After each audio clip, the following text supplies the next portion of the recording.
When she said prejudice, I immediately thought of the word pride. Right? That's the first thing I thought.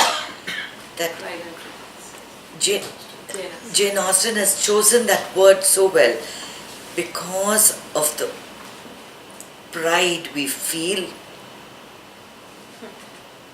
for whatever it is that we have. We want to preserve that at all costs.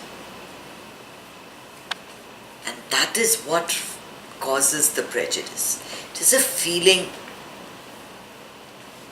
of, actually it's a feeling of inferiority because you're scared of losing a certain position of superiority. Assumed superiority. Assumed superiority. You see, you're so terrified that you lose it. So you develop an attitude towards keeping everybody else out.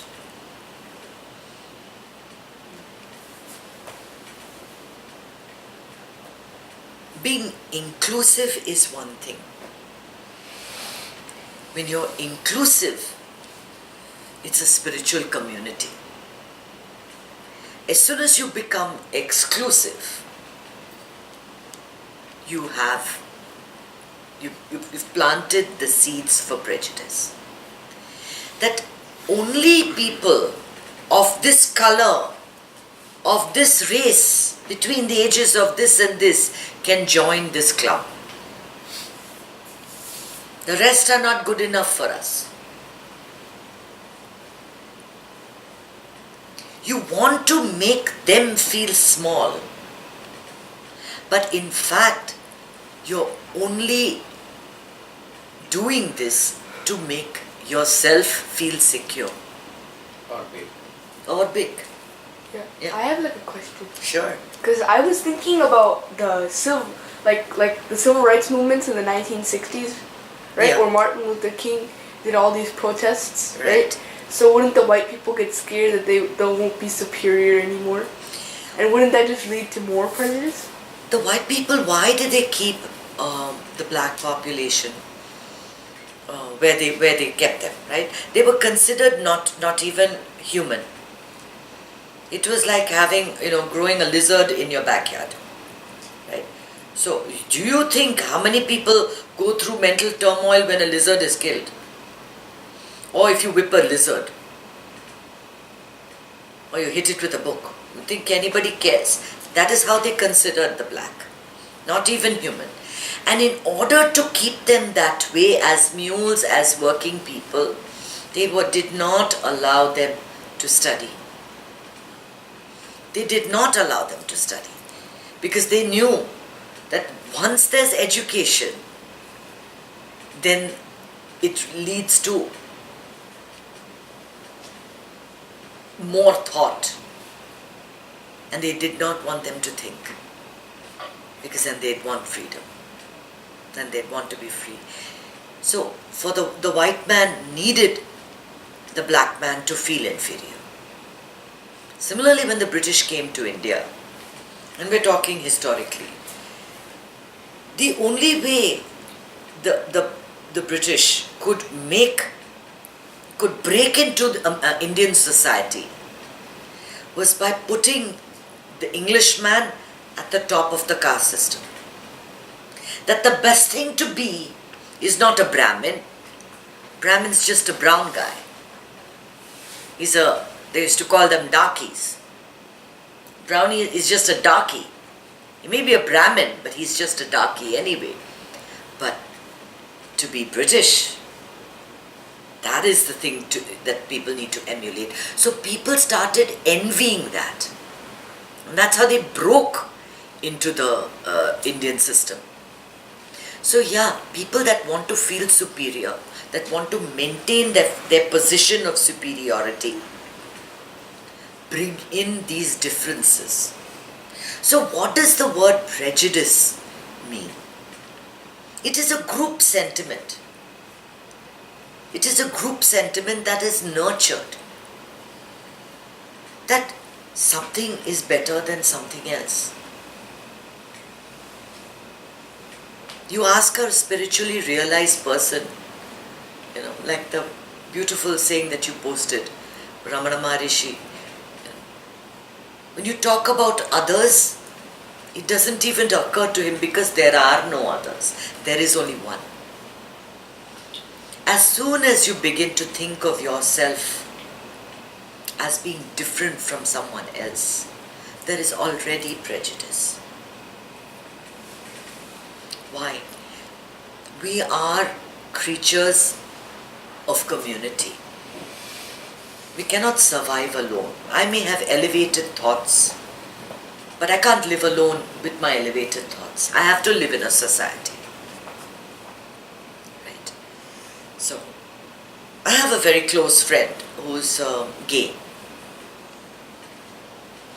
And him coming to my house is fine. But I had a situation, I had so many people living in my house. I was thinking I wanted to put a few of them in somebody else's house. But I was nervous what they would think if I put a gay person in the house. Not everybody has the same attitude as me. So in deference to their belief system, whether it's good or it's bad, I kept this person in my home. Although, when you put anybody in anybody's house, it shouldn't matter whether they're gay or straight. But still, we all have certain ideas, right? We have certain ideas in our heads as a group. Not everybody is realized.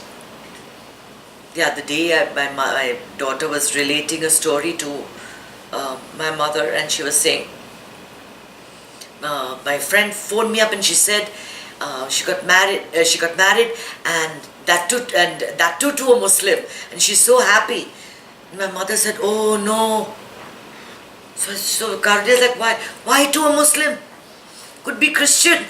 It could be anything else. I'm like, Party, she's also Muslim. So my mom cannot help it. She doesn't mean anything bad. She doesn't mean it. She comes from a generation where they saw the riots on the street in front of their house at Independence time. They've got it into their heads for some reason that you've got to be careful of Muslims. Now, for a generation that has grown up with no problems, my generation, for example, we never saw Hindu-Muslim riots up front and personal. So, and our friends were Muslim and Christian, and so we don't have any attitude towards them. But you'll take this present generation that has suffered with the terrorism.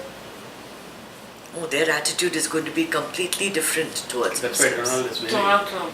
That's why he's getting so much of traction. Yeah. He's getting so much of traction. Yeah. He's building on this prejudice and the hate that is latent amongst. It's Yes. there. We have these thoughts that come up that, oh my God, I don't think I should be this person's neighbor.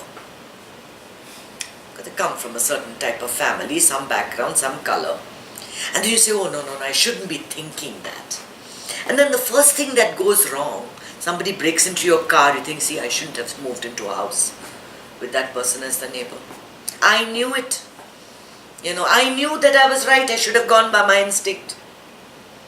We're always looking for things. These prejudice, these racist, sexist ideas are latent within us. Because we've heard it. And manifest. We've heard it. Many people are saying, you're saying it, you're listening to it in the news. There are subliminal messages everywhere that you read. We may be so open-minded, but you're not going to open your house to a homeless man. We are all prejudiced. Don't trust the person that says, I have no prejudice in my heart. I treat all people equal. Nobody does. Nobody does. We always, as soon as a person walks into a room, you're already putting them into a mental slot. Saudi, non-Saudi, Tambram, non-Tambram, IT, non-IT. You're already seeing what kind of this thing. Watch them come into the car, Toyota or BMW. Already you've got certain mental constructs and you've stuck them into a slot in your head. We see color, we see differences in people. It's very apparent from childhood. I remember the stress my children would go through to get clothes for the new year, especially in middle school. Where they bought their clothes became so important, and how they dressed and how they looked. Because in any case they were at a disadvantage. They're a minority population, overpowered by the white population. Now they have to fit in. Truth is, they're never going to really fit in, because those that see differences will see differences still. You can try outwardly to do whatever you want, but you can't fit in by changing yourself. You have to fit in by changing the other person's attitude to you. It is not you that needs to make the change. We don't accept people and situations as they are, do we? We always have something to say about it. First thought that, when you look at the media itself, if the shooter is a Muslim, he is a terrorist. No doubting that. But if the shooter is a white person, then he's just going through a very difficult time at home. We need to be more understanding. These are open prejudices that exist. And coming from in India, we all either feel superior or inferior to the person next door. We are the biggest collection of races. We used to call people that spoke Hindi and Marathi Varnaks. We didn't mix with the Varnaks. We only talked to the convent education because we were colonial slaves. Only if you spoke English, then you were up there, right? The rest were Varnaks. We're so filled with prejudice. And I told you this story many times. I think I've shared it with you when I was at the ashram and with that young boy. Remember that? That was the first time I realized how much prejudice I have inside of me. And I consider myself to be a very spiritually uplifted person. But at every turn in your life, you will discover your attitude is not pure, is not one that totally accepts everybody.